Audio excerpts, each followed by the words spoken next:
너 지금 미쳤어? 카드가 안 되잖아. 결제가 안 돼. 명숙은 스피커폰 너머로 들려오는 남편의 다급한 목소리를 들으며 소파에 편하게 기대앉았습니다.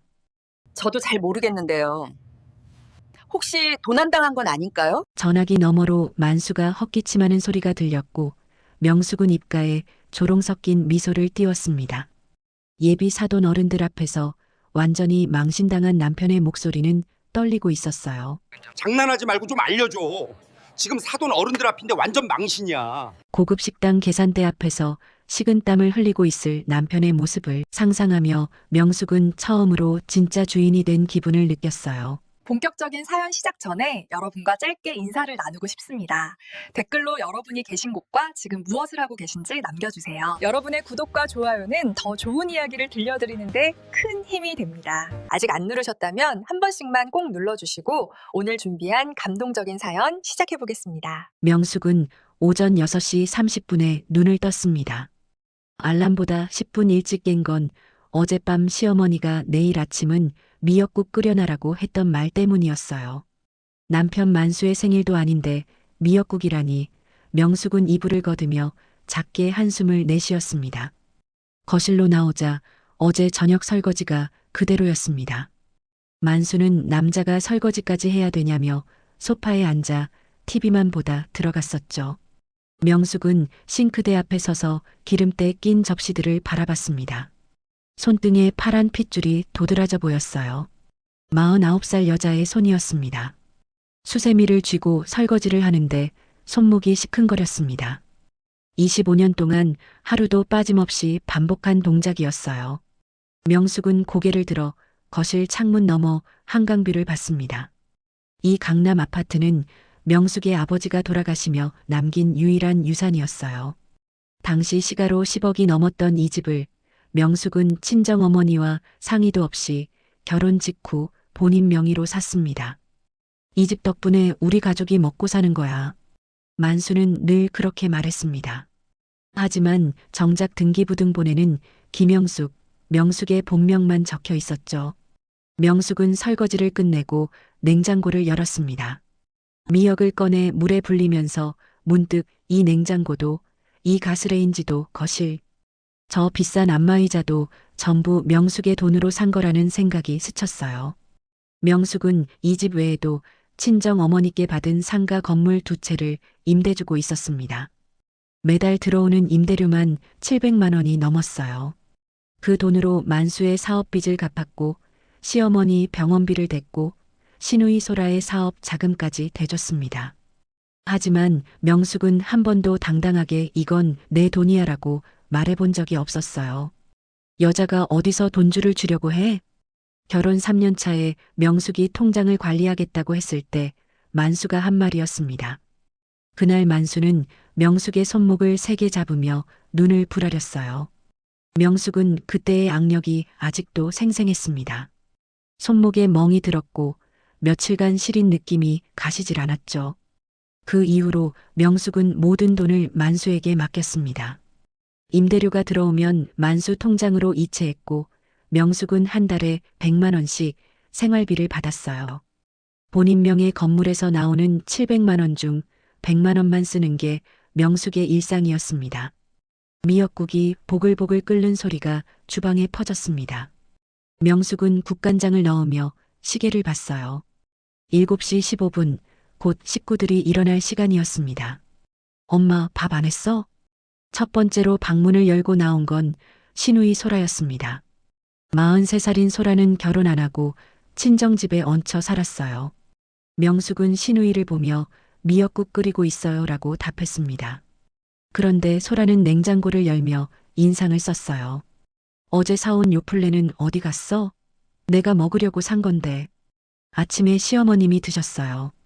에이, 진짜 언니는 살림을 어떻게 하는 거야? 명숙은 대꾸하지 않았습니다. 요플레를 산 돈도 명숙의 카드였고 시어머니 입맛에 맞는 반찬을 매일 새로 하는 것도 명숙이었어요. 하지만 명숙은 미안해요라고 말했습니다. 그게 편했으니까요. 곧이어 안방에서 만수가 나왔습니다. 머리는 헝클어졌고 얼굴은 부어 있었어요. 만수는 명숙을 한번 쳐다보더니 식탁에 앉았습니다. 오늘 골프 가는 거 알지? 점심 도시락 싸나? 네. 명숙은 고개를 숙였습니다. 만수의 골프 회원권도 명숙 돈으로 끊었고 골프채도 명숙 카드로 샀어요. 하지만 만수는 골프장에서 내 돈으로 산 장비라며 자랑했습니다. 명숙은 그 이야기를 소라에게 전해 들었을 때 아무 말도 못했어요. 식탁에 미역국과 반찬을 차리는데 현관문이 열렸습니다. 시어머니가 아침 산책을 다녀오신 거였어요. 75살 시어머니는 명숙을 보자마자 말했습니다. 명숙아, 오늘 관리비 고지서 왔던데 좀 봐야겠어. 명숙은 순간 멈칫했습니다. 관리비 고지서는 명숙 명의로 오는 거였어요. 하지만 시어머니는 늘 그걸 뜯어보고 만수에게 보고했습니다. 어머니, 제가 확인할게요. 아니, 집안 살림은 남자가 관리해야지. 만수야, 내가 봐. 만수는 고개도 들지 않고 국을 떠먹으며 알았어. 엄마라고 답했습니다. 명숙은 입술을 깨물었어요. 이 집 주인이 누군지, 관리비를 내는 사람이 누군지 아무도 신경 쓰지 않았습니다. 식사가 끝나고 명숙은 설거지를 하러 주방에 섰습니다. 싱크대 창문 너머로 아침 햇살이 들어왔어요. 저 멀리 한강이 반짝였습니다. 명숙은 물기 묻은 손으로 창틀을 잡았어요. 손끝이 차가웠습니다. 25년 동안 명숙은 이 집에서 주인이 아니었습니다.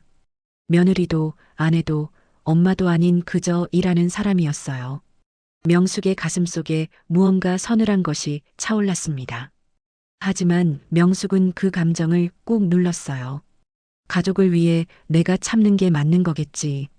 명숙은 스스로에게 속삭였습니다. 그리고 다시 설거지를 시작했어요. 수세미질 소리만이 조용한 주방에 울렸습니다. 그날은 토요일 오후 2시였습니다. 명숙은 거실 소파에 앉아 설거지로 거칠어진 손에 핸드크림을 바르고 있었어요. 그때 현관문이 열리며 소라가 들어왔습니다. 소라의 얼굴은 상기되어 있었고 손에는 백화점 쇼핑백이 가득했어요. 엄마, 오빠나 좋은 소식 있어. 소라의 목소리는 들떠 있었습니다. 만수와 시어머니가 동시에 방에서 나왔어요. 명숙도 크림 뚜껑을 닫고 소라를 바라봤습니다. 드디어 선봤어. 그것도 대학병원 정형외과 과장님이야. 시어머니의 입이 귀에 걸렸습니다. 만수도 환하게 웃으며 소라의 어깨를 두드렸어요. 명숙은 조용히 축하한다는 말을 건넸습니다. 하지만 소라는 명숙을 거들떠보지도 않았어요. 다음 주 토요일에 양가 상견례 하기로 했어. 우리 집에서. 시어머니가 손뼉을 쳤습니다. 만수는 우리 집이 강남인데 사돈 체면도 서고 좋지라며 웃었어요. 명숙은 그 말을 들으며 가슴이 철렁 내려앉는 걸 느꼈습니다. 우리 집이라니, 이 집은 명숙의 집이었어요. 그날 저녁 6시 식탁에 둘러앉은 가족들은 상견례 이야기로 들떠 있었습니다. 명숙은 국을 떠놓으며 조용히 이야기를 들었어요. 그런데 말이야. 소라가 갑자기 진지한 표정을 지었습니다. 소라는 젓가락을 내려놓고 가족들을 둘러봤어요. 사돈댁이 좀 보수적이래. 특히 예비 시아버님이 그러시대. 그래서? 만수가 물었습니다. 소라는 잠시 망설이다 입을 열었어요. 일 안 하는 며느리는 싫어하신대. 시어머니가 고개를 끄덕였습니다. 요즘도 그런 집안이 있구나. 뭐 나쁜 건 아니지. 소라는 입술을 깨물었습니다. 그리고 명숙을 힐끗 쳐다봤어요. 명숙은 그 시선이 불편했습니다. 무언가 좋지 않은 말이 나올 것 같은 예감이 들었어요. 그래서 말인데. 소라의 목소리가 낮아졌습니다. 식탁 위에 놓인 소라의 손이 미세하게 떨렸어요. 형님 이야기를 안 하는 게 좋을 것 같아. 아니, 형님이 우리 가족인 걸 숨겨야 할 것 같아. 명숙의 손에서 국자가 떨어질 뻔했습니다. 명숙은 소라를 똑바로 쳐다봤어요. 소라는 눈을 피했습니다. 무슨 소리야 그게. 명숙의 목소리가 갈라졌습니다. 하지만 시어머니가 먼저 입을 열었어요. 소라 말이 맞아. 사돈댁이 보수적이라 며느리가 집에만 있는 거 보이면 안 좋으니까. 그게 문제가 돼요? 명숙은 참았던 목소리를 냈습니다. 하지만 만수가 손을 저었어요. 여보, 동생 결혼 문제야. 이해 좀 해줘. 이해요? 저를 없는 사람 취급하라는 게 이해예요? 명숙의 목소리가 떨렸습니다. 25년 동안 며느리 노릇하면서 한 번도 큰 소리 낸 적 없었어요. 하지만 지금은 참을 수가 없었습니다. 소라가 짜증 섞인 한숨을 내쉬었습니다. 언니 제발 내 인생 한 번만 생각해줘. 나 이번이 마지막 기회일 수도 있어. 그래서 나보고 어쩌라는 거야. 그냥 그날 하루만 집에 있지 마. 아니면 소라는 말을 멈췄습니다. 시어머니가 대신 말을 이었어요. 친척 집에서 일 도와주러 온 아주머니인 척하면 안 되겠니? 딱 그날 하루만. 명숙은 귀를 의심했습니다. 아주머니라니 25년을 한 가족으로 살았는데 아주머니라니요. 저는 싫어요. 절대 못해요. 명숙은 자리에서 일어났습니다. 손이 부들부들 떨렸어요. 만수가 명숙의 팔을 잡았습니다. 여보 앉아. 우리 얘기 좀 하자. 나요. 명숙은 팔을 뿌리쳤습니다. 하지만 만수의 힘이 더 셌어요. 명숙은 억지로 다시 의자에 앉혀졌습니다. 생각해봐. 소라가 결혼하면 우리도 편해지잖아. 그동안 소라 뒷바라지하느라 고생한 거 당신도 알잖아. 만수의 목소리는 부드러웠지만 눈빛은 차가웠습니다. 명숙은 그 눈빛을 알았어요. 거부하면 안 된다는 경고였습니다. 언니 제발. 소라가 명숙의 손을 잡았습니다. 소라의 손은 따뜻했어요. 하지만 명숙의 손은 얼음장처럼 차가웠습니다. 그날 입을 옷도 내가 준비할게. 평범한 아주머니처럼 보이는 옷으로. 그리고 말도 많이 하지 마. 그냥 부엌일만 하고 있으면 돼. 명숙은 소라의 손을 뿌리치고 싶었습니다. 하지만 온 가족이 명숙을 바라보고 있었어요. 시어머니의 눈빛, 만수의 눈빛, 소라의 간절한 눈빛. 명숙은 그 시선들에 눌렸습니다. 알았어요. 명숙의 목소리는 거의 들리지 않았습니다. 시어머니가 환하게 웃었어요. 그래, 우리 며느리 착하지. 소라야, 언니한테 고맙다고 해. 소라는 고마워, 언니라고 말했습니다. 하지만 그 말에는 미안함도 고마움도 없었어요. 그저 당연하다는 듯한 말투였습니다. 명숙은 그날 밤 잠을 이룰 수 없었습니다. 천장을 바라보며 눈물이 흘러내렸어요. 옆에서 만수는 코를 골며 잠들어 있었습니다. 25년 차 며느리가 고작 숨겨야 할 부끄러움이었습니다. 명숙의 가슴 속에서 무언가가 무너져 내렸어요. 그건 참고 견디며 쌓아 올렸던 자존심이었습니다. 명숙은 베개에 얼굴을 묻었습니다. 소리 없이 울었어요. 그리고 그 순간 명숙은 처음으로 생각했습니다. 이 가족이 정말 명숙의 가족이 맞는지, 명숙은 정말 이 집에 있어야 하는 사람인지. 창밖으로 새벽이 밝아오고 있었습니다. 하지만 명숙의 마음속은 깊은 어둠으로 가득했어요. 상견례 당일 명숙은 오전 9시부터 부엌에 서 있었습니다. 소라가 준비한 옷을 입고 있었어요. 검은색 면바지에 회색 티셔츠, 그리고 낡은 앞치마였습니다. 명숙은 거울을 보지 않았어요. 보고 싶지 않았습니다. 11시쯤 예비 신랑 가족이 도착했습니다. 현관문이 열리며 환한 목소리들이 쏟아졌어요. 명숙은 부엌 안쪽으로 몸을 숨겼습니다. 어머, 집이 정말 좋네요. 강남 한복판이라니. 예비 신랑 어머니의 목소리였습니다. 시어머니가 웃으며 답했어요. 아이고, 뭐려. 저희 아들이 번 돈으로 산 집인데요. 명숙은 싱크대를 붙잡았습니다. 손에 힘이 들어갔어요. 저희 아들이 번 돈이라니 명숙의 친정 유산인데 말입니다. 소라 씨, 정말 예쁘시네요. 예비 신랑의 목소리가 들렸습니다. 소라의 웃음소리가 이어졌어요. 명숙은 과일을 썰며 그 소리를 들었습니다. 칼날이 도마에 닿을 때마다 똑똑 소리가 났어요. 저기, 물 좀 주시겠어요? 예비 신랑의 아버지가 부엌 쪽을 보며 말했습니다. 명숙은 순간 얼어붙었어요. 하지만 소라가 재빨리 말했습니다. 아주머니, 물 좀 갖다 드려요. 아주머니. 그 단어가 명숙의 귀를 때렸습니다. 명숙은 손을 씻고 물을 따랐어요. 쟁반에 물잔을 올려 거실로 나갔습니다. 여기 물입니다. 명숙은 최대한 낮은 목소리로 말했습니다. 예비 신랑 아버지가 고개를 끄덕였어요. 수고하세요. 명숙은 고개를 숙이고 부엌으로 돌아왔습니다. 가슴이 조여왔어요. 숨쉬기가 힘들었습니다. 점심시간이 되자 상황은 더 나빠졌습니다. 명숙은 부엌에서 음식을 나르고 있었어요. 그때 예비 신랑 어머니가 물었습니다. 소라 씨 어머님, 댁에 며느리분은 안 계세요? 명숙의 손이 멈췄습니다. 시어머니가 웃으며 답했어요.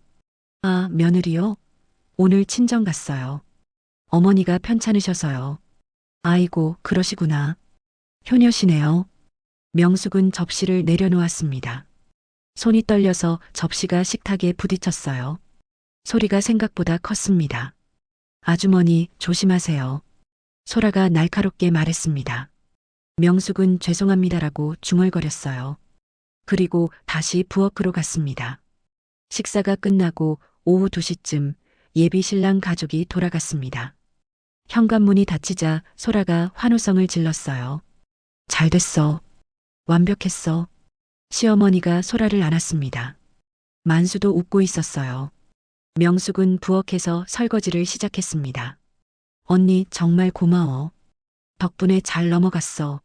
소라가 부엌으로 들어와 말했습니다. 명숙은 대답하지 않았어요. 소라는 잠시 망설이다 나갔습니다. 저녁 6시 가족들이 거실에 모였습니다. 만수가 입을 열었어요. 오늘 고생했으니까 저녁은 밖에 나가서 먹자. 한우 어때? 시어머니가 손뼉을 쳤습니다. 소라도 좋다고 했어요. 명숙은 앞치마를 벗으며 물었습니다. 나갈 준비할까요? 순간 거실이 조용해졌습니다. 만수와 시어머니 소라가 서로를 쳐다봤어요. 그리고 만수가 말했습니다. 여보, 그게... 왜요? 제가 가면 안 돼요? 명숙의 목소리가 떨렸습니다. 소라가 난처한 표정을 지었어요.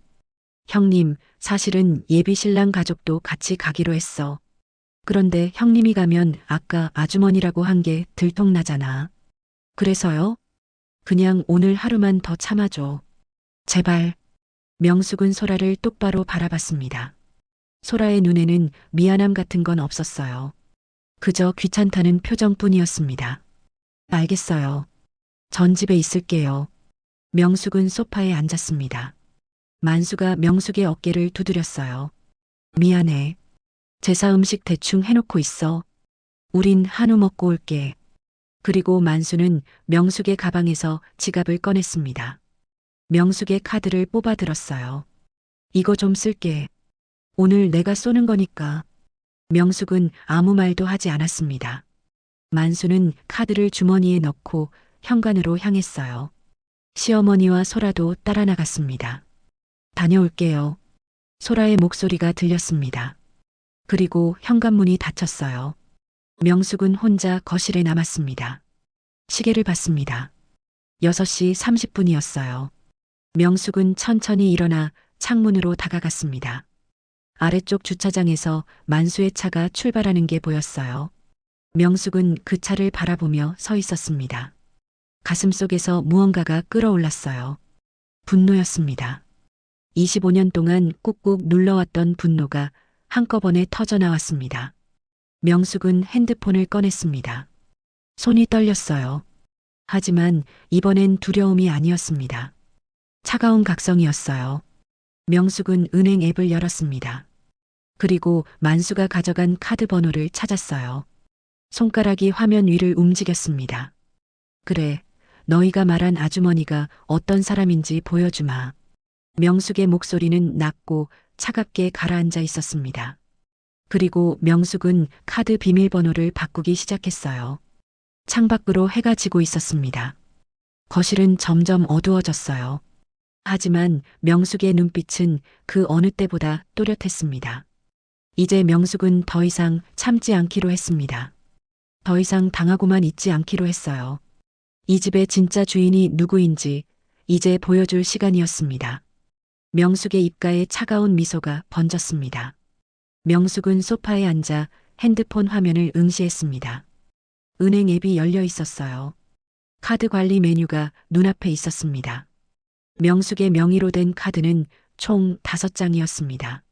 만수가 주로 쓰는 신용카드 2장, 소라가 쇼핑할 때 쓰는 카드 1장, 시어머니 병원비 결제용 카드 1장, 그리고 오늘 만수가 가져간 체크카드 1장이었어요. 명숙은 심호흡을 했습니다. 손끝이 차가웠어요. 하지만 머릿속은 이상할 만큼 맑았습니다. 첫 번째 카드의 비밀번호 변경 버튼을 눌렀습니다. 화면에 새 비밀번호 입력창이 떴어요. 명숙은 25년 동안 써온 숫자, 조합 대신 전혀 새로운 번호를 입력했습니다. 자신의 생일도 아니고 결혼기념일도 아닌 숫자였어요. 변경 완료. 핸드폰에서 알림음이 울렸습니다. 명숙은 두 번째 카드로 넘어갔어요. 손가락이 빠르게 움직였습니다. 세 번째, 네 번째, 다섯 번째. 모든 카드의 비밀번호가 바뀌었습니다. 하지만 그것만으로는 부족했습니다. 명숙은 각 카드의 상세 메뉴로 들어갔어요. 그리고 분실 신고 버튼을 찾았습니다. 명숙의 손가락이 잠시 멈췄습니다. 이걸 누르는 순간 돌이킬 수 없다는 걸 알았어요. 하지만 명숙은 주저하지 않았습니다. 첫 번째 카드, 분실 신고 완료. 두 번째 카드, 분실 신고 완료. 명숙은 기계적으로 버튼을 눌렀어요. 5장 모두 사용 정지 상태가 되었습니다. 핸드폰 화면에 메시지가 떴습니다. 고객님의 카드가 분실 신고 처리되었습니다. 모든 결제가 차단됩니다. 명숙은 그 문구를 읽으며 입술을 깨물었어요. 이제 이 집의 진짜 주인은 나예요. 명숙은 작은 목소리로 중얼거렸습니다. 그리고 자리에서 일어났어요. 거실을 천천히 걸었습니다. 명숙의 눈에 시어머니의 화장대가 들어왔어요. 그 위에는 비싼 화장품들이 가득했습니다. 전부 명숙의 카드로 산 것들이었어요. 명숙은 화장대 서랍을 열었습니다. 시어머니의 보석함이 있었어요. 금반지, 금목걸이, 진주 귀걸이. 명숙은 그것들을 하나씩 꺼냈습니다. 거실 바닥에 보자기를 펼쳤습니다. 그리고 시어머니의 물건들을 쏟아냈어요. 화장품, 보석, 옷가지들이 바닥에 흩어졌습니다. 다음은 소라의 방이었습니다. 명숙은 방문을 열고 들어갔어요. 소라의 옷장에는 명품 옷들이 가득했습니다. 가방도 신발도 전부 비싼 것들 뿐이었어요. 명숙은 그것들을 끄집어냈습니다. 옷걸이째 뽑아서 거실로 가져왔어요. 바닥에 차곡차곡 쌓았습니다. 만수의 물건들도 마찬가지였습니다. 골프채, 명품 시계, 고급 양복. 명숙은 하나도 남김없이 거실로 옮겼어요. 시계를 봤습니다. 7시 45분이었어요. 가족들이 나간 지 1시간 15분이 지났습니다. 명숙은 거실 바닥에 쌓인 짐들을 내려다봤습니다. 25년 동안 명숙의 돈으로 산 것들이었어요. 하지만 한 번도 명숙의 것이라 불린 적 없는 물건들이었습니다. 명숙은 현관 신발장을 열었습니다. 비밀번호 변경 스티커가 붙어 있었어요. 명숙은 그 스티커를 떼어냈습니다. 전자키 설정 화면이 나타났습니다. 현재 비밀번호는 만수의 생일이었어요. 명숙은 그 숫자를 지웠습니다. 새 비밀번호를 입력했습니다. 명숙의 본명, 김영숙의 생일이었어요. 49년 전 오늘 명숙이 태어난 날의 숫자였습니다. 설정 완료. 전자키에서 확인음이 울렸습니다. 명숙은 현관문을 한번 열었다 닫았어요. 그리고 다시 새 비밀번호로 열어봤습니다. 문이 열렸습니다. 이제 이 집에 들어올 수 있는 사람은 명숙뿐이었습니다. 명숙은 거실로 돌아와 소파에 앉았습니다. 바닥에 널린 짐들 사이에 명숙 혼자 앉아 있었어요. 창밖은 이미 깜깜했습니다. 핸드폰이 울렸습니다. 만수였어요. 명숙은 핸드폰을 들지 않았습니다. 벨소리가 거실에 울려 퍼졌어요. 한 번, 두 번, 세 번. 전화는 계속 왔습니다. 명숙은 그 소리를 들으며 미소 지었어요. 차갑고 서늘한 미소였습니다. 8시가 되었습니다. 이제 식당에서 계산을 하려고 할 시간이었어요. 명숙은 눈을 감고 상상했습니다. 카드 단말기에서 승인 거절 메시지가 뜰 모습을 말이에요. 만수의 당황한 얼굴, 소라의 창백한 표정, 시어머니의 떨리는 손, 그리고 예비 신랑 가족 앞에서 무너지는 체면. 명숙은 소파에 깊이 몸을 기댔습니다. 가슴속에서 무언가가 타올랐어요. 해방감이었습니다.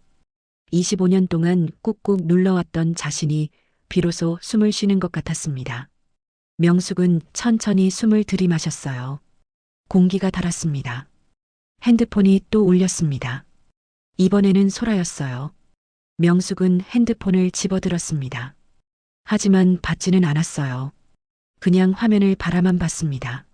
소라의 이름이 깜빡이며 사라졌습니다. 부재중 전화 알림이 떴어요. 벌써 7통이었습니다. 명숙은 핸드폰을 거실 테이블 위에 올려놓았습니다. 그리고 주방으로 갔어요. 냉장고를 열고 물을 한 잔 따라 마셨습니다. 차가운 물이 목구멍을 타고 내려갔습니다. 명숙은 컵을 싱크대에 놓고 창밖을 바라봤어요. 한강의 야경이 보였습니다. 불빛들이 반짝였어요. 저 불빛들처럼 이제 명숙도 빛날 차례였습니다. 더 이상 어둠 속에 숨지 않을 거예요. 명숙은 거실로 돌아왔습니다.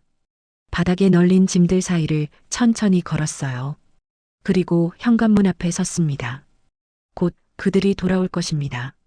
하지만 이제 이 문은 열리지 않을 거예요. 명숙만 아는 비밀번호로 잠겨 있으니까요. 명숙은 문고리를 쓰다듬었습니다. 차가운 금속의 감촉이 손바닥에 전해졌어요. 명숙의 입가에 다시 미소가 번졌습니다. 8시 20분 핸드폰이 또 울렸습니다. 이번에는 만수였어요. 명숙은 핸드폰을 집어들었습니다. 스피커폰 버튼을 눌렀어요. 여보. 만수의 목소리가 거실에 울려 퍼졌습니다. 숨이 가빠 보였어요. 명숙은 대답하지 않았습니다. 여보, 지금 어디야? 전화 좀 받아봐. 명숙은 입을 열었습니다. 목소리는 놀라울 만큼 차분했어요. 왜요? 왜긴 왜야? 카드가 안 되잖아. 결제가 안 돼. 명숙은 소파에 편하게 기대 앉았습니다. 입가에 미소가 번졌어요. 어머, 그래요? 이상하네요. 이상하긴 뭐가 이상해. 당신 카드 다 안 되는데. 정지된 거 아니야? 글쎄요. 제가 정지를 했나요? 명숙의 목소리에는 조롱이 섞여 있었습니다. 전화기 너머로 만수가 헛기침하는 소리가 들렸어요. 장난하지 말고 좀 알려줘. 지금 사돈 어른들 앞인데 완전 망신이야. 저도 잘 모르겠는데요. 혹시 도난당한 건 아닐까요? 그래서 제가 분실 신고했어요. 순간 전화기 너머가 조용해졌습니다. 명숙은 그 침묵을 즐겼어요. 뭐라고? 분실 신고를 왜 해? 만수의 목소리가 떨렸습니다. 명숙은 손톱을 보며 태연하게 답했어요. 제 카드를 남이 가져갔으니 도난이죠. 분실 신고하는 게 당연하잖아요. 너 미쳤어? 만수가 소리쳤습니다. 배경에서 사람들의 웅성거리는 소리가 들렸어요. 명숙은 그 소란을 상상하며 미소 지었습니다. 미친 건 당신이에요, 이만수 씨. 도우미 아주머니 카드를 왜 그쪽이 들고 계세요? 명숙은 일부러 도우미 아주머니를 강조했습니다. 만수가 숨을 헐떡이는 소리가 들렸어요. 지금 당장 카드 풀어. 안 그러면 어쩔 건데요? 명숙의 목소리는 얼음장처럼 차가웠습니다. 만수는 대답하지 못했어요. 참, 그리고 집 비밀번호도 바꿨어요. 오늘은 밖에서 주무세요. 명숙은 전화를 끊어버렸습니다. 핸드폰을 소파 옆에 던졌어요. 손이 떨렸습니다. 하지만 이번엔 기쁨 때문이었어요. 5분도 안 돼서 핸드폰이 다시 울렸습니다. 소라였어요. 명숙은 또 스피커폰으로 받았습니다. 언니, 제발 부탁이야. 카드 좀 풀어줘. 소라의 목소리는 울먹이고 있었습니다. 명숙은 귀를 기울였어요. 왜요? 무슨 일인데요? 예비 신랑 가족이 다 보고 있어. 우리 지금 돈이 없어. 제발. 명숙은 천천히 입을 열었습니다. 소라 씨, 저 아주머니 아니에요? 뭐? 아주머니한테 왜 부탁해요? 아주머니가 무슨 카드를 가지고 있겠어요? 소라가 흐느끼기 시작했습니다. 명숙은 그 소리를 들으며 눈을 감았어요. 언니 미안해. 정말 미안해. 내가 잘못했어. 뭐가 잘못됐는데요? 언니를 아주머니라고 한 거. 그거 잘못했어. 이제 안 그럴게. 제발. 명숙은 웃음이 나왔습니다. 소리내어 웃었어요. 이제 와서 미안하면 다해요? 소라 씨는 오늘 저를 뭐라고 불렀죠? 아주머니, 물 좀 갖다 드려요. 아주머니, 조심하세요. 기억나요? 형님, 전 소라 씨 언니 아니에요. 아주머니한테 전화하지 마세요. 명숙은 전화를 끊었습니다. 가슴이 뛰었어요. 25년 동안 한 번도 느껴보지 못한 감정이었습니다. 통쾌함이었어요. 핸드폰이 미친 듯이 울렸습니다. 만수, 소라, 시어머니. 세 사람이 번갈아 가며 전화했어요. 명숙은 한 통도 받지 않았습니다. 8시 50분쯤 문자가 왔습니다. 만수였어요. 당장 문 열어. 택시 타고 가는 중이야. 명숙은 문자를 읽고 핸드폰을 내려놨습니다. 그리고 현관으로 갔어요. 문고리를 확인했습니다. 잠겨 있었어요. 명숙은 인터폰 화면을 켰습니다. 복도가 보였어요. 아직 아무도 없었습니다. 거실로 돌아와 바닥에 널린 짐들을 정리하기 시작했습니다. 큰 쇼핑백 3개를 꺼내왔어요. 시어머니 것, 소라 것, 만수 것으로 나눠 담았습니다. 9시 10분 인터폰에서 삐삐 소리가 났습니다. 비밀번호를 누르는 소리였어요. 하지만 문은 열리지 않았습니다. 다시 소리가 났습니다. 이번엔 더 급하게 눌렀어요. 명숙은 인터폰 화면을 켰습니다. 복도에 만수가 서 있었습니다. 얼굴이 새빨갰어요. 뒤에 소라와 시어머니도 보였습니다. 야, 김영숙. 문 열어. 만수가 초인종을 눌렀습니다. 띵동, 띵동, 띵동. 계속 눌러댔어요. 명숙은 인터폰 통화 버튼을 눌렀습니다. 누구세요? 누구긴 누구야? 나야 나. 문 열어. 이 집 주인 아닌 분은 못 들어와요. 명숙의 목소리는 단호했습니다. 만수가 문을 두드리기 시작했어요. 쿵쿵 소리가 울렸습니다. 당장 문 열라고. 내 집인데 왜 못 들어가? 명숙은 조용히 웃었습니다. 그리고 천천히 말했어요. 당신 집이요? 등기부등본 떼어보고 오세요. 이만수 씨. 뭐? 이 집 소유주는 김영숙이에요. 저 말고는 아무도 못 들어와요. 만수가 문을 발로 찼습니다. 쾅 소리가 크게 울렸어요. 명숙은 눈썹 하나 까딱하지 않았습니다. 너 정말 미쳤구나. 당장 안 열어? 시끄러워요. 옆집에 피해가니까 조용히 하세요. 명숙은 인터폰을 껐습니다. 하지만 소리는 계속됐어요. 문 두드리는 소리, 발로 차는 소리, 소리치는 소리. 명숙은 핸드폰을 들었습니다. 112번을 눌렀어요. 경찰서였습니다. 여보세요. 우리 집 앞에서 누가 난동을 부려요. 문을 부수려고 해요. 차분한 목소리로 신고를 했습니다. 주소를 알려줬어요. 경찰이 출동하겠다고 했습니다. 명숙은 전화를 끊고 소파에 앉았습니다. 복도의 소라는 계속됐어요. 하지만 명숙은 전혀 흔들리지 않았습니다. 창밖을 바라봤습니다. 한강의 불빛이 여전히 반짝이고 있었어요. 명숙은 그 불빛을 보며 미소 지었습니다. 이제야 주인이 누군지 보이시나요? 명숙은 조용히 중얼거렸습니다. 그리고 눈을 감았어요. 귀를 막지 않았습니다. 오히려 그 소란을 즐겼어요. 25년 만에 처음으로 명숙은 자신이 이 집의 주인임을 느꼈습니다. 9시 30분 경찰이 도착했습니다. 인터폰 화면에 제복을 입은 경찰관 2명이 보였어요. 명숙은 문을 열고 나갔습니다. 복도에는 만수와 소라, 시어머니가 서 있었습니다. 만수의 셔츠는 땀에 젖어 있었고 소라는 눈이 퉁퉁 부어 있었어요. 시어머니는 벽에 기댄 채 숨을 헐떡이고 있었습니다. 신고하신 분이세요? 경찰관이 명숙에게 물었습니다. 명숙은 고개를 끄덕였어요. 네, 제가 신고했습니다. 무슨 일이십니까? 저분들이 제 집 문을 부수려고 했어요. 소음도 심하고요. 만수가 앞으로 나섰습니다. 얼굴이 일그러져 있었어요. 경찰관님, 저 여자가 미쳤어요. 여긴 우리 집인데 문을 안 열어줘요. 경찰관이 명숙을 봤습니다. 명숙은 차분하게 말했어요. 이 집은 제 명의예요. 등기부등본 확인해 보시면 알 수 있습니다.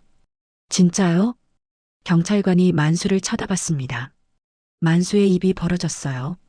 그게 명의는 저 여자지만 실질적으론 제 집이에요. 저희 부부잖아요. 부부시면 왜 집에 못 들어가시는 거죠? 경찰관의 질문에 만수는 말을 잇지 못했습니다. 명숙이 대신 답했어요. 가정폭력 때문에 문을 잠갔습니다. 저분은 제게 손을 자주 드세요. 뭐?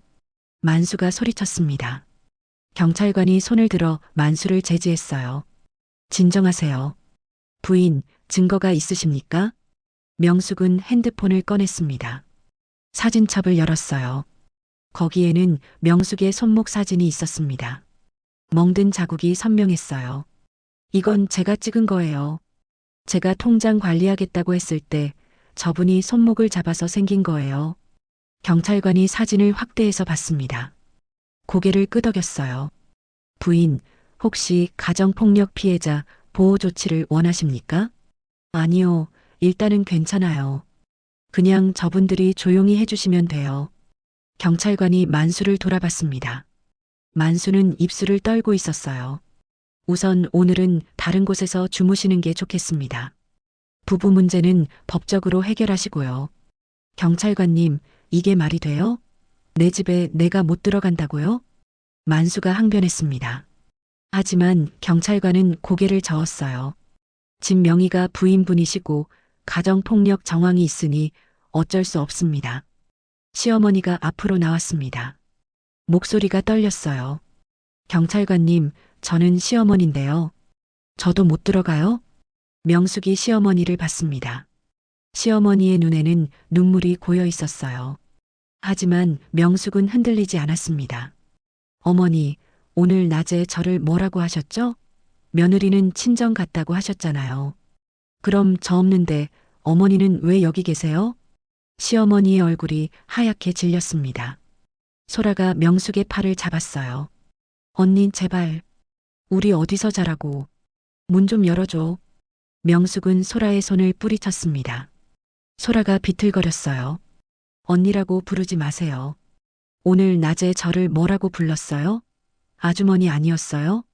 소라의 입에서 신음이 새어나왔습니다. 명숙은 집 안으로 들어가 쇼핑백 3개를 들고 나왔어요. 짐 정리해놨어요. 가지고 가세요. 쇼핑백을 복도 바닥에 던졌습니다. 옷가지와 화장품들이 쏟아졌어요. 시어머니의 보석함도 굴러떨어졌습니다. 이게 뭐하는 짓이야? 만수가 소리쳤습니다. 하지만 명숙은 눈썹 하나 까딱하지 않았어요. 당신들 물건이에요. 이제 필요 없으니까 가져가세요. 너 진짜 이러고도 가만 안 둬. 만수가 명숙에게 다가왔습니다. 경찰관이 만수를 막았어요. 진정하세요. 폭력 사용하시면 바로 체포됩니다. 만수는 주먹을 떨며 멈춰섰습니다. 명숙은 만수를 똑바로 쳐다봤어요.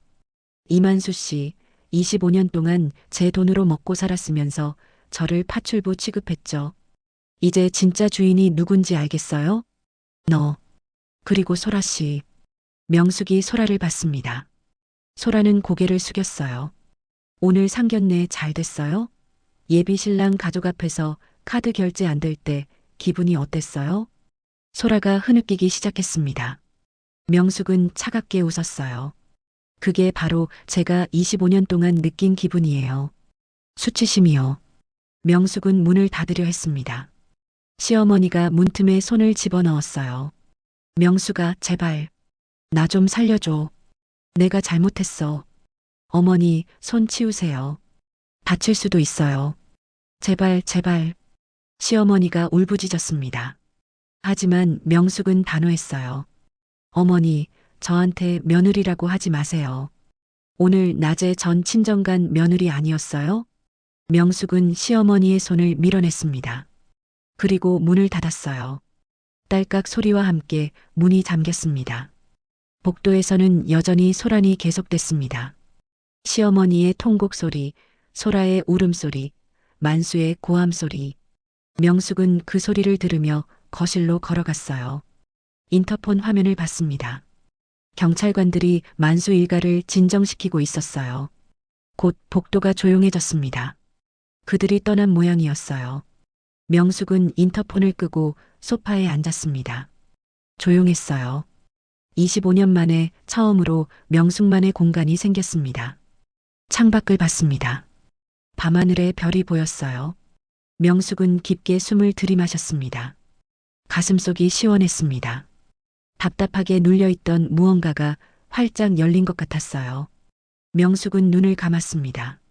그리고 조용히 중얼거렸어요. 이제 시작이에요. 명숙의 입가에 미소가 번졌습니다. 차갑고 단호하고 아름다운 미소였어요. 다음 날 아침 10시 명숙은 변호사 사무실에 앉아 있었습니다. 책상 건너편에는 40대 중반쯤 되어 보이는 여자 변호사가 있었어요. 이혼 사유는 명확하네요. 경제적 착취와 가정폭력. 변호사가 서류를 넘기며 말했습니다. 명숙은 고개를 끄덕였어요. 재산 분할은 어떻게 되나요? 부인 명의 재산이 대부분이니 유리합니다. 오히려 남편분이 부인 카드로 쓴 돈을 돌려받을 수 있어요. 명숙은 가방에서 파일을 꺼냈습니다. 그 안에는 5년치 카드 사용 내역이 정리되어 있었어요. 이게 남편과 시댁 식구들이 제 카드로 쓴 내역이에요. 총액이 3억이 넘어요. 변호사의 눈이 커졌습니다. 서류를 꼼꼼히 살펴봤어요. 골프 회원권, 명품 가방, 성형 수술비까지. 이거 다 증거로 쓸 수 있겠는데요. 반환 청구 소송도 가능한가요? 당연하죠. 부부라도 일방적인 경제적 착취는 불법이에요. 명숙은 안도의 한숨을 내쉬었습니다. 변호사가 물었어요. 참고로 상대방이 합의를 원하면 어떻게 하시겠어요? 안 받아요. 법대로 하고 싶어요. 명숙의 목소리는 단호했습니다. 변호사가 미소 지었어요. 좋습니다. 제가 확실하게 처리해 드릴게요. 변호사 사무실을 나와 집으로 돌아오는 길 명숙의 핸드폰이 울렸습니다. 모르는 번호였어요. 명숙은 받았습니다. 여보세요? 언니, 저 소라예요. 소라의 목소리였습니다. 명숙은 차 안에서 핸드폰을 귀에 댄 채 말했어요. 무슨 일이에요? 저 파혼당했어요. 소라의 목소리가 떨렸습니다. 명숙은 아무 말도 하지 않았어요. 어제 일 때문에 예비 신랑 아버지가 우리 집안 조사를 했대요. 그런데 형님 명의로 된 재산이 나왔대요. 그래서요? 저희가 사기꾼 같대요. 집도 건물도 다 언니 거면서 우리가 부자인 척 했다고. 명숙은 웃음이 나왔습니다. 하지만 참았어요. 그건 제 잘못이 아니에요. 소라 씨가 거짓말한 거잖아요. 형님, 그리고 전 소라 씨 언니 아니에요. 어제 아주머니 아니었어요? 명숙은 전화를 끊었습니다. 핸드폰을 가방에 넣고 운전대를 잡았어요. 오후 2시 집 앞 주차장에 차를 세웠습니다. 엘리베이터를 타고 올라가는데 핸드폰이 또 울렸어요. 이번에는 만수였습니다. 명숙은 받지 않았습니다. 부재중 전화가 쌓여갔어요. 집에 들어서자 조용했습니다. 어제까지만 해도 시끄러웠던 이 공간이 이제는 명숙만의 것이었어요. 명숙은 거실 소파에 앉아 핸드폰을 봤습니다. 문자가 20통 넘게 와 있었어요. 전부 만수였습니다. 여보, 미안해. 내가 잘못했어. 제발 한 번만 봐줘. 다시는 안 그럴게. 우리 25년 살았잖아. 이혼은 너무해. 명숙은 문자를 읽으며 고개를 저었습니다. 25년이라니 그 시간이 명숙에게는 감옥 같았는데 말이에요. 오후 4시쯤 인터폰이 울렸습니다. 화면을 켜보니 소라의 예비 신랑이 서 있었어요. 명숙은 인터폰을 눌렀습니다. 누구세요? 안녕하세요. 소라 씨 오빠 댁 맞으시죠? 저 어제 상견례 왔던 사람인데요. 명숙은 잠시 망설였습니다. 그리고 현관문을 열었어요. 예비 신랑은 20대 후반쯤 되어 보였습니다. 깔끔한 인상이었어요. 들어오세요. 아니에요, 잠깐만요. 어제 일로 사과드리러 왔어요. 사과요? 네. 저희 부모님이 소라 씨 가족분들께 너무 무례하게 굴었어요. 집주인이신 줄도 모르고.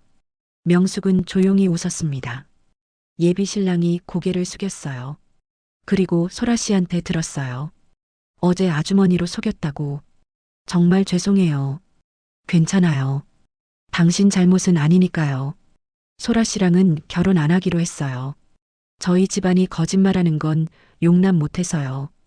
예비 신랑은 다시 한번 고개를 숙였습니다. 그리고 돌아섰어요. 명숙은 그의 뒷모습을 보며 문을 닫았습니다. 가슴속이 뻥 뚫린 것 같았어요. 저녁 7시 명숙은 식탁에 앉아 혼자 저녁을 먹었습니다. 간단하게 준비한 된장찌개와 밥이었어요. 하지만 25년 중 가장 맛있었습니다. 창밖으로 노을이 지고 있었습니다. 주황빛 하늘이 아름다웠어요. 명숙은 젓가락을 놓고 창밖을 바라봤습니다. 핸드폰이 울렸습니다. 시어머니였어요. 명숙은 이번엔 받았습니다. 여보세요. 명숙아, 나야. 시어머니의 목소리는 잠겨 있었습니다. 명숙은 아무 말도 하지 않았어요. 제발, 제발 우리 좀 살려줘. 우리 갈 데가 없어. 모텔 가세요. 돈이 없어. 내 카드 다 막혀서. 명숙은 한숨을 쉬었습니다. 어머니, 25년 동안 제가 번 돈으로 사셨잖아요. 그럼 그동안 돈 좀 모으시지 그랬어요. 명숙아, 저 이제 며느리 아니에요. 명숙은 전화를 끊었습니다. 그리고 핸드폰 전원을 껐어요. 조용해졌습니다. 명숙은 다시 밥을 먹기 시작했어요. 된장찌개 국물이 따뜻했습니다. 밥을 다 먹고 설거지를 했습니다. 싱크대 창문 너머로 한강이 보였어요. 불빛들이 반짝였습니다. 명숙은 접시를 닦으며 생각했습니다. 내일은 무엇을 할까? 변호사가 이혼 서류를 보낼 거예요. 그럼 만수가 어떤 반응을 보일까? 명숙은 신경 쓰이지 않았습니다. 이제 명숙의 인생에서 만수는 중요하지 않았어요. 설거지를 끝내고 거실로 갔습니다. 소파에 앉아 TV를 켰어요. 뉴스가 나오고 있었습니다. 명숙은 편안하게 소파에 몸을 기댔습니다. 25년 만에 처음으로 진짜 쉬는 것 같았어요. 눈을 감았습니다. 그리고 조용히 중얼거렸어요. 이제 김영숙으로 살 거예요. 명숙의 입가에 평온한 미소가 번졌습니다. 6개월 후 법원 앞 계단을 내려오는 명숙의 발걸음은 가벼웠습니다. 손에는 이혼 판결문이 들려 있었어요. 재산 분할도 위자료도 전부 명숙에게 유리하게 나왔습니다. 변호사가 명숙의 옆에서 걸으며 말했습니다. 축하드려요.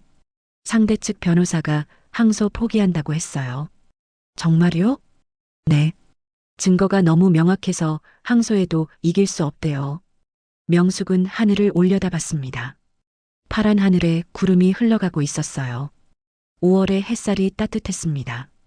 반환 청구 소송은 언제 결과 나와요? 다음 달이요. 그것도 거의 확정이에요. 시간은 좀 걸리겠지만 3억 5천 전부 받으실 수 있을 거예요. 명숙은 고개를 끄덕였습니다. 3억 5천, 25년 동안 명숙의 카드로 쓴 돈이었어요. 이만수 씨는 어떻게 됐어요? 파산 직전이래요. 사업도 망하고 빚도 많고 친구 집에 얹혀 산다던데요. 명숙은 아무런 감정도 느껴지지 않았습니다. 동정도 죄책감도 없었어요. 그저 담담했습니다. 시어머니와 시누이는요? 시어머니는 요양원 들어가셨대요. 시누이는 지방으로 내려갔다고 하더라고요. 명숙은 차에 올라탔습니다. 운전대를 잡고 시동을 걸었어요. 라디오에서 경쾌한 음악이 흘러나왔습니다. 집으로 가는 길 명숙은 친정 어머니 산소에 들렀습니다. 묘비 앞에 꽃을 놓고 절을 했어요. 어머니, 저 이제 자유해요. 명숙의 목소리는 평온했습니다. 바람이 불어와 명숙의 머리카락을 스쳤어요. 25년 동안 잘못 살았어요. 근데 이제 다시 시작하려고요. 명숙은 묘비를 쓰다듬었습니다. 차가운 돌의 감촉이 손바닥에 전해졌어요. 어머니가 물려주신 재산, 이제 제대로 쓸게요. 제 행복을 위해서요. 명숙은 일어섰습니다. 뒤돌아 계단을 내려갔어요. 발걸음이 가벼웠습니다. 오후 4시 집에 도착했습니다. 현관문을 열고 들어서니 깨끗한 거실이 보였어요. 명숙은 신발을 벗고 거실로 걸어갔습니다. 소파에 앉아 핸드폰을 켰습니다. 문자가 한 통 와 있었어요. 부동산에서 온 거였습니다. 사모님, 카페 매물 계약 완료됐습니다. 다음 주 월요일 오픈 준비 들어가시면 돼요. 명숙은 미소 지었습니다. 6개월 동안 명숙은 자신만의 계획을 세웠어요. 건물 임대료로 작은 카페를 차리기로 했습니다. 20대 때 명숙의 꿈은 카페 주인이었어요. 하지만 결혼하면서 그 꿈을 접었죠. 이제 다시 시작할 수 있었습니다. 명숙은 자리에서 일어나 안방으로 갔습니다. 옷장을 열고 새로 산 원피스를 꺼냈어요. 연한 분홍색이었습니다. 거울 앞에 서서 원피스를 대어봤습니다. 거울 속 명숙은 예전과 달라 보였어요. 눈빛이 살아있었습니다. 명숙은 원피스를 입고 머리를 빗었습니다. 화장도 했어요. 연한 립스틱을 바르니 얼굴이 환해졌습니다. 저녁 6시 명숙은 친구를 만나러 나갔습니다. 대학 동창인 은주였어요. 25년 만에 다시 연락한 친구였습니다. 레스토랑에서 은주가 명숙을 보며 감탄했습니다. 영숙아, 너 완전 달라졌다. 표정이 완전 밝아졌어. 그래. 응. 예전엔 항상 어두워 보였거든. 근데 지금은 완전 빛나. 명숙은 웃었습니다. 은주가 와인잔을 들었어요. 자, 새 출발 축하해. 고마워. 두 사람은 잔을 부딪혔습니다. 명숙은 와인을 한 모금 마셨어요. 달콤하면서도 씁쓸한 맛이었습니다. 근데 영숙아, 후회 안 해? 은주가 조심스럽게 물었습니다. 명숙은 고개를 저었어요. 전혀. 오히려 왜 진작 안 했나 후회돼. 잘했어. 넌 충분히 참았어. 25년이나. 명숙은 창밖을 바라봤습니다. 거리에 사람들이 오가고 있었어요. 다들 자기 삶을 살고 있었습니다. 나도 이제 내 삶을 살 거야. 명숙의 목소리는 단호했습니다. 은주가 명숙의 손을 잡았어요. 응, 넌 할 수 있어. 아니, 이미 하고 있잖아. 식사를 마치고 집으로 돌아오는 길, 명숙은 한강 다리를 건넜습니다. 차창 밖으로 한강이 보였어요. 강물이 반짝였습니다. 명숙은 잠시 차를 세웠습니다. 창문을 열고 밤 공기를 들이마셨어요. 시원했습니다. 핸드폰을 꺼내 사진을 찍었습니다. 한강의 야경이 아름다웠어요. 명숙은 그 사진을 저장했습니다. 11시 집에 도착했습니다. 샤워를 하고 잠옷으로 갈아입었어요. 거실 소파에 앉아 차를 한 잔 끓였습니다. 따뜻한 차를 마시며 명숙은 내일 일정을 생각했습니다. 카페 인테리어 업체와 미팅이 있었어요. 메뉴도 정해야 했습니다. 명숙은 노트를 꺼내 메모를 시작했습니다. 카페 이름, 메뉴 구성, 인테리어, 콘셉트 하나씩 적어 내려갔어요. 시계를 봤습니다. 자정이 넘었어요. 명숙은 노트를 덮고 자리에서 일어났습니다. 침대에 누워 천장을 바라봤습니다. 고요했어요. 25년 동안 들어왔던 코 고는 소리도 새벽에 화장실 가는 발소리도 없었습니다. 명숙은 눈을 감았습니다. 그리고 조용히 중얼거렸어요. 김영숙, 이제 시작이야. 명숙의 입가에 미소가 번졌습니다. 평온하고 당당한 미소였어요. 창밖으로 달빛이 들어왔습니다. 명숙은 그 빛 속에서 잠들었어요.